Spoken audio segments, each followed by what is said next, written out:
Good afternoon, this is Melanie Bluegrass with Abolition News Network. Today is June 30th, 1871, and we are in the Conservatory in the Vatican in Rome. Today, we have a very special interview over our new two-way radio with the Pope. So, here in the studio with us today is ANN receptionist Jane Flum, and Pope Pius IX will be speaking with us about the official Catholic viewpoint on slavery now that the Civil War is over. Your Holiness, good afternoon. Buongiorno, my followers in the United States. Your Holiness, I'm sure you're aware that the Civil War was fought mostly over keeping slaves. Could you tell us your personal feelings about the institution of slavery and the influential part that you played worldwide? See, as a matter of fact, I did put out a statement officially on June 20th, 1866, that slavery itself, in its essential nature, is not at all contrary to the natural and divine law, and there can be several just titles of slavery. These are referred to by the apostles, by the approved theologians of the sacred canon. That's nonsense. What respected theologists would say that about the scriptures unless they're one of your stooges? Your Holiness, I'm sure we misunderstood you. No, I understood you to ask me what my opinion was, and I released that statement from the Holy Office of the Vatican. All right. How did you arrive at that conclusion from the Holy Word? We stated our position officially as published as a part of the campaign to encourage European and Latin American Catholic nations to enter the war on the side of the South, as I promised President Jefferson Davis to ensure the most profitable slave market for the Vatican. I didn't know the Catholic Church was in business with slaveholders. Please stop antagonizing him. He is the Pope. He is head of the largest church in the world. That's right. I said that it is not contrary to the natural or divine law for a slave to be sold, bought, exchanged, or given. So you say. I don't know if you've read the Old or the New Testament.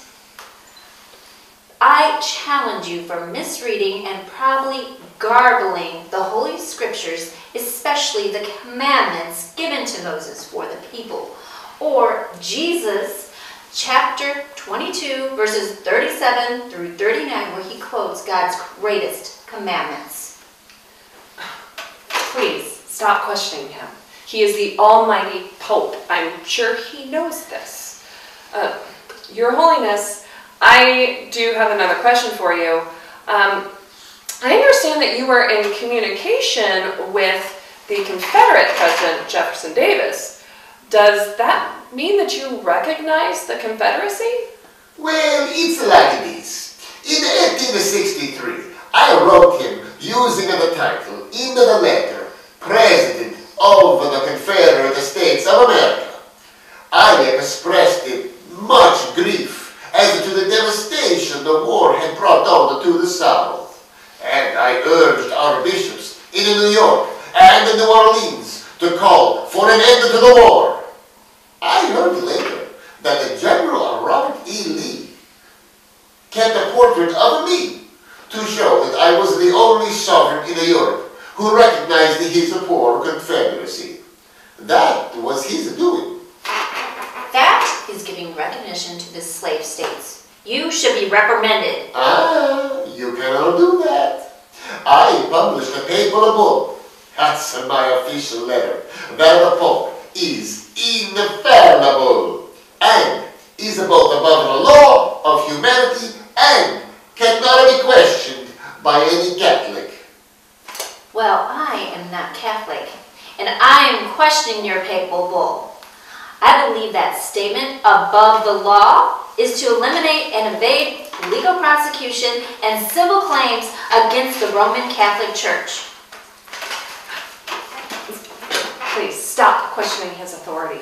He may feel that he is next to the Lord in elevation. That's right. I cannot even be held in contempt against the spiritual scriptures of Christianity.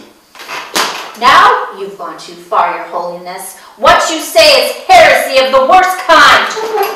To Jesus, the apostles, Moses, and God!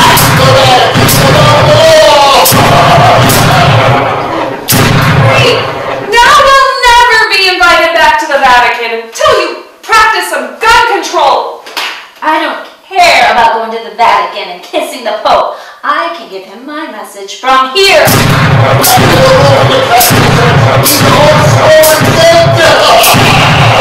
Put that gun down. Great. You executed him without a trial.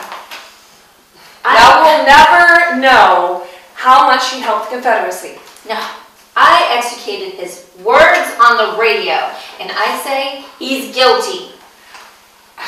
I don't know what to say or who to believe. There's no precedent for insulting the Pope to his face over the radio. He needs it. Pope Pius IX is an enemy to Christianity and the whole human race. Well, like all of us, he will be judged one day. For, our whole reason for being here is to love thy neighbor and to serve God's greater good. This is Melanie Bluegrass for Abolition News Network, saying that God's greatest commandment is to love the Lord thy God first. Good afternoon.